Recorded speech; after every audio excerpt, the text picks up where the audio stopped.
Somebody told me you wanted more knocked effects. Was that not correct? Oh, well, I have this replay anyway.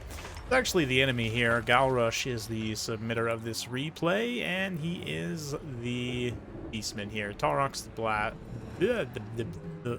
grass bull. He's got the Ungor Raiders here as well. Butchers of Kalkengard, Bray Shaman, Lord of Wild, Ungor Herds. Herd is the word. Got Centaurs throwing axes here, and some more Centaurs there, and more hiding in the woods here. I mean, I say hiding. I don't know if they're actually necessarily hidden. It looks like not. But Noctilus, got a bunch of deckhands here, some bombs, hulks, and Promethean gunnery mobs, including Lamprey's Revenge. So let's get things rolling. We saw this Necrofex recently. Let's see what it can do on this particular replay. It's going to take its cannon shots at the Butchers of Kalkengard. Pretty minimal damage. That is the one thing about the Necrofex, is I feel like the missile damage is pretty underwhelming when you compare it to other missile artillery monsters like the Cygor, Bone Giant, stuff like that. The Necrofex really just, in terms of damage output, is pretty underwhelming compared to those units. That is the one thing I would say. If they were to fix that, it would probably make the Vampire Coasts a lot better in general. I mean, obviously it'd make them a lot better, but just open up some different things that you can do, like there, full swing and a miss. And that can definitely happen with a Cygor and a Bone Giant as well, especially shooting a low-tier infantry unit. But in general, damage, ammunition count is really just not there. And it's like similarly as useless in melee, I would say, as those units.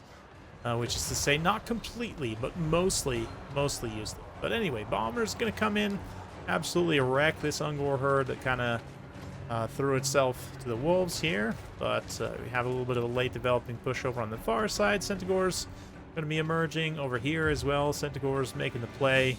You can see the Vampire Coast trying to line up to kind of meet them, but already the formation is getting in a position where we're going to have zombies just standing around not doing anything, which is definitely the bane of Vampire Coast. Certainly, I would say against a super mobile faction like the Beastmen. Not... yeah, you don't really want to... A faction like the Vampire Coast, I guess is what I'm trying to say. It's tough, you know, it's tough keeping those zombies in the right position. Because you definitely very easily can get outmaneuvered, and then your slow zombies are just stuck, kind of not doing anything. But anyway, plenty of stuff going on in this flank here as the Centaurs charge in, going to bypass the Prometheans, who had come through to crush the Ungor herds. They're getting throwing axed by the Centaurs there, and it's not great for them. Lamprey's Revenge do have a little bit of innate healing with their regeneration, but Torox gets through. He's going to immediately start applying pressure to Noctilus, who's going to throw down a quick summon, some deckhands to kind of screen himself, get away a little bit here, keep shooting.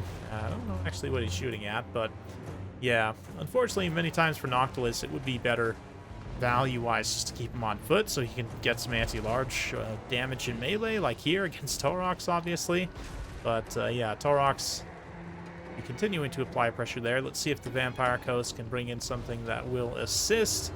Do some good damage here. It's not looking great. Lamprey's Revenge taking some damage, although that Promethean's still fine. They do get a nice indication from Heck, those Lampreys, so they're going to continue holding out against the Butchers of Kalkengard. Noctilus also manages to get a little bit away here. He's going to continue shooting at the Ungor Raiders. Definitely got to respect those Raiders, as we also know from a previous video. But a nasty Traderkin here. Big AoE is going to hit all these units and do some good single target damage. Will do great damage in general to the Rotting Prometheans, Animated Hulks, Noctilus. Very, very good damage for the Winds of Magic cost.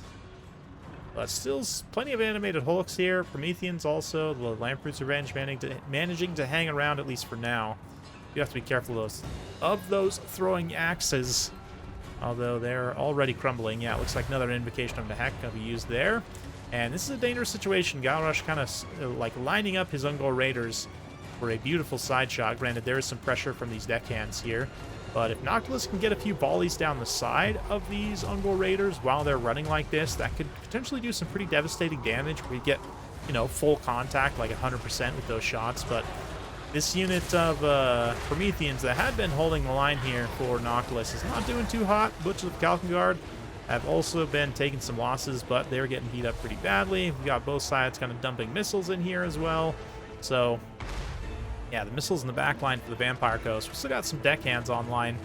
Haven't really been paying too much attention to this saga of the battlefield, but these Centaurs throwing axes haven't really done any shooting, it looks like, based on them having all their ammunition. They've just been trying to cycle charge these missiles. And there's still enough handguns online that it could potentially be dangerous. Yeah, we see here Noctilus holding. If they could break these Butchers of Kalkengard, that would be great. Lamprey's Revenge are still alive. They're pretty close to their healing cap, but they get another invocation of an attack. They could potentially come back and help. But Torox breaks through. He's going to keep doing what he was trying to do earlier, although he does get just kicked over there. And we see another Traderkin as well. Yeah, the mass situation, unfortunately, Torox is, you know, a Minotaur model, or like similarly to Gorbel, it seems, has some potential mass issues of just getting staggered continuously. I don't know, he's taking some hits from Noctilus, but especially with the Lamprey's Revenge, it's not a fight he wants to take. Pop brass body and get out of there. But more Centaurs continuing to cycle charge. The thing about deckhand guns is they have just so much HP. The Centaurs are having a hard time, and they're not dedicated, you know, melee cavalry, right? They're sort of hybrid cavalry trying to do a melee cavalry role, and they're getting work done, it must be said, but ultimately not able to totally finish the job. But let's see. Ooh, the handguns might line up for a bead, or are they going to have line of sight issues? It looks like probably the latter, as they are failing to shoot through Noctilus. Yeah, none of these guns are able to actually get in range to start shooting, which is definitely unfortunate. Could turn this very quickly, but instead, Noctilus actually getting some hits too. Torox is taking a few hits there, but honestly, Noctilus should probably just stand and fight here instead of trying to flee. Fleeing is going to open up some backside pressure, as Torox could potentially get attacks into the back, right, bypassing some of the melee defense there. Centaurs getting Elkos Mystifying Miasma. Noctilus has definitely racked up a lot of value, 2,000 damage value even right now. But Butchers of Kalkengard still being alive. This is super, super important. And Noctilus kind of flees away from his support to a degree. You can see all the, like, the guns and everything else over there. Still getting pressured by the Beastmen stuff as well, so Noctilus all of a sudden finds himself, you know, Torox and his squad together are definitely more than he can handle. Butchers of Kalkengard getting a few hits in, Torox urging them on. Going to see a Melkos Mystifying Miasma on Torox himself to try and slow him down to save Noctilus, but I don't think it's going to be enough. Noctilus at this point is crumbling, and it's not looking great for the Vampire Coast overall, even though the balance power is kind of even. Really not a great situation. Yeah, especially Noctilus going down. I mean, technically there are still a good amount of units left on the field here, but like these zombie guns, see how long it takes them to reposition and start shooting? Yeah, it's a good like 10 seconds probably before they can even loose a single volley. Meanwhile, the Ungol Raiders have already peppered them with a few arrows. Noctilus goes down, and that's going to be the dagger, I think.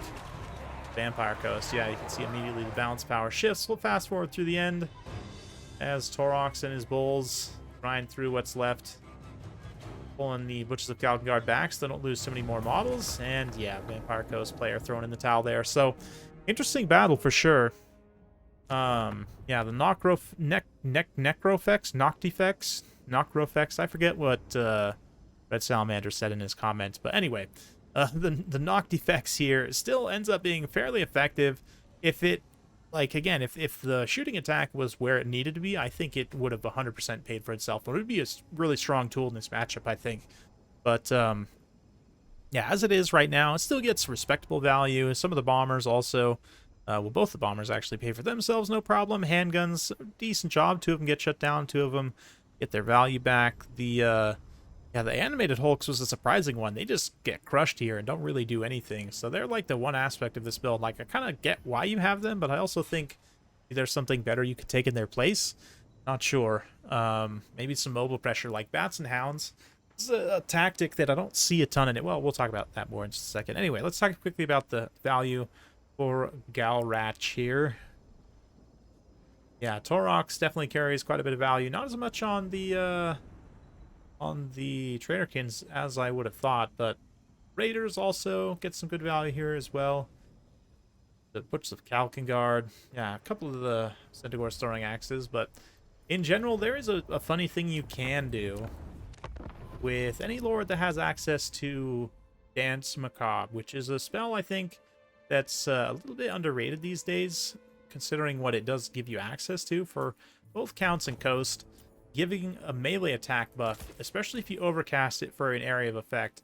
I guess Noctilus doesn't have access to it because he has a mixed lore of shadows and lore of vampires. But if you take here like a fleet captain, right? Take lore of vampires.